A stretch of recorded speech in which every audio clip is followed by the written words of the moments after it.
จ้าสบายดีเดี๋ยวเรามาลงเรื่องหัวข้อเรื่อง leadership ภาวะความเป็นผู้นำหรือว่าภาวะการนำพากันอีกรอบนึงเอาจังสิแคทตี้มื้อนี้เราจะมาล้มกันเรื่องหัวข้อนี้อยากขอเว้าสู่น้องๆที่นั่งอยู่นี่ฟังจังสิเฮากำลังเจอปัญหาหนึ่งอยู่ในโลกนี้อยู่ในบ้านเฮาพร้อมปัญหานี้แม่นจังสิสำหรับมุมมองไอเดอร์เฮามีผู้นำพาหลายคนที่บ่ทันฮู้ว่าตัวเองอยู่ระดับการนำพาในระดับใดบ่ทันฮู้ว่าตัวเองอยู่ในระดับใดของเส้นทางการนำพาของตนเองว่าง่ายๆอีกรูปแบบนึงเอสจะเห็นบุมจะเห็นแม่นบ่เขาเจ้าบ่ฮู้ว่าตัวเองอยู่ระดับใดแล้วในความเก่งของการนำพาได้เก่งขนาดใดคันสั้นจะให้ผู้ใดผู้หนึ่งฮู้ได้ว่าตัวเองอยู่ระดับใดเขาต้องแจ้งเขาเจ้าซะก่อนว่ามันมีอยู่5ระดับของการนำพา5 level ของ leadership นะอันนี้มันอิงใส่ท่านจอห์นซีแม็กซ์เวลล์เพิ่นเขียนปึ๊บเพิ่นแลกเปลี่ยนบทเรียนสัมมนามาและเพิ่นว่าจังซี่รวมๆแล้วถ้ามาเบิ่งคนผู้หนึงแท้ๆก่อนจะไปฮอดจุดสูงสุดของการนำพานะต้องผ่าน5ระดับมีระดับใดแดบุมอยากฮู้บ่อย่างฮู้อ้ายก็จะบอก เขาจะแลกเปลี่ยนจังซี่เจ้าสำหรับผู้นำพาผู้ที่กำลังอยู่ในเส้นทางการนำพาอยู่ทั้งออนไลน์ที่เบิ่งเฮาอยู่เด้อเจ้าฟังเฮาอยู่ลองทบทวนน้ำกันว่าทานอยู่จุดใดและทานจะก้าวต่อไปแนวใดลองเบิ่งจังซี่เขาต้องฮู้ว่าเขาอยู่ใส่ซะก่อนจุดทำอิฐเลยเจ้าสิเป็นจุดนี้ระดับนี้ position มันเป็น5พี่นะท่านจอห์นซีแม็กซ์เวลล์เพิ่นแลกเปลี่ยนมามีอยู่5พี่ทำอิฐ position เจ้าเป็นผู้นำพาโดยอิงใส่ตำแหน่งซื่อๆมีคนให้ตำแหน่งเจ้าได้ตำแหน่งนี่เจ้าได้สิทธิ์ในการนำพาเจ้าได้ตำแหน่งได้สิทธิ์บ่ได้หมายถึงมีคนอยากตามเถื่อแม่นบ่อาจจะถือบังคับให้ตามค่อยก็เลยตามอันนี้ระดับทำอิฐเจ้าอาจจะได้ตำแหน่งเป็นลีดเดอร์แต่ทีมเจ้าบ่ทันเต็มใจที่จะตามเถื่อคันสั้นเขาต้องได้ยู่ตัวเองออกจากระดับนี้ข้ามผ่านระดับนี้นะอันนี้มันได้สิทธิ์มาในการนำพาทีมบ่ทันอยากตามคันสั้นจะเฮ็ดจังไดให้ผู้ใดผู้หนึ่งอยากตามเฮาอยากให้ทีมงานตามเฮาต้องได้เห็นอย่างก่อนเอสคิดว่าต้องเห็นอย่างหัวหน้าผู้หนึ่งอยากให้เอสตามได้ดีไปนำได้ดีเราต้องเห็นอย่างเราต้องโน้มน้าวรู้สึกว่าเอสจะกลับมาอยู่จุดโน้มน้าวจะโน้มน้าวได้ก็ต่อเมื่อมีสิ่งนี้เจ้าขอบใจเอสข่อยสิอนุญาตให้เจ้าสวนข่อยสิอนุญาตให้เจ้าสวนให้ข่อยเสือต้องมี permission เป็นพี่ที่2ตอนนี้มาฮอดระดับนี่แมนทีมงานอนุญาตให้เจ้านำพาแล้ว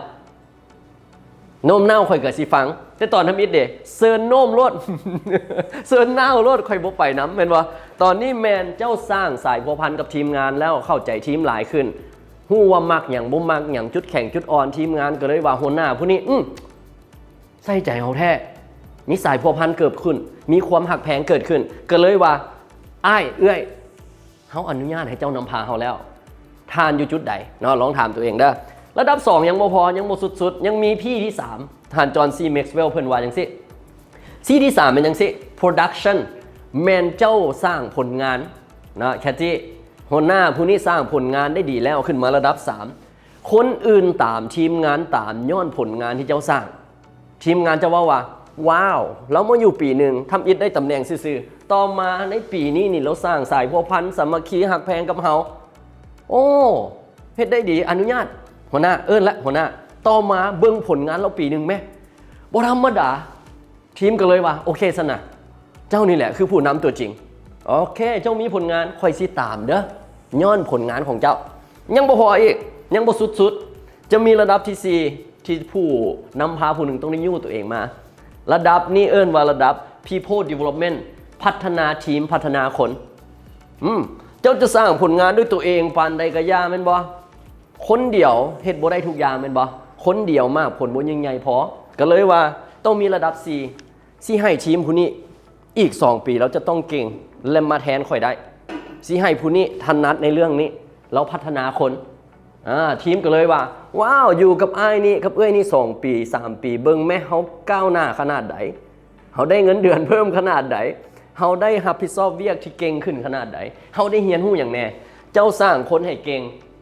แม่นเจ้าอยู่ระดับ4บรรดาท่านที่ฟังอยู่เบิ่งอยู่ทางออนไลน์คือกันเด้อขอให้ทบทวนว่าท่านอยู่ระดับใดเจ้าพอถ้าเฮาฮู้ว่าเฮาอยู่ไสเป็นจุดเริ่มต้นที่จะยุ่ยเฮาไปสูงกว่าเก่าแต่หลายๆคนบ่ทันฮู้ว่าตกลงตัวเองอยู่ไสแม่นบ่ก็เลยบ่ฮู้ว่าสิยู่ตัวเองจังไดอันนี้ยังบ่สุดๆเพราะว่ามี5ระดับ ผู้ที่สุดๆเป็นระดับนี้ตัวพี่สุดท้ายพินาโคผู้นำพาในระดับที่สุดยอดเลยเอิ้นมาอย่างสิผู้นำพาที่มีความชัดเจนคนอื่นตามย้อนว่าเขาเจ้าเคารพเฮาย้อนเขาเจ้าให้เกียรติเฮาเขาเจ้าตามเฮาย้อนว่าตัวตนของเฮาแท้ๆย้อนเป็นเฮาแท้ๆนะค่อยตามเจ้าย้อนว่าเจ้าเป็นเจ้าหั่นแหละ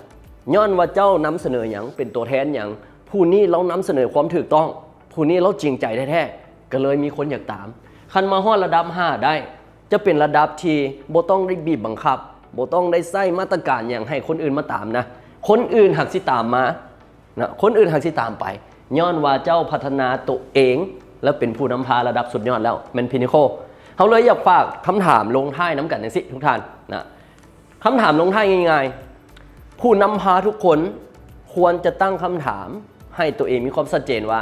ณตอนนี้ถ้าเทียบใส่5ระดับเจ้าอยู่ใส่ผ่านอยู่ระดับใดระดับที่5พี่บอระดับที่1พี่บอระดับที่2พี่บอระดับที่3พี่บอ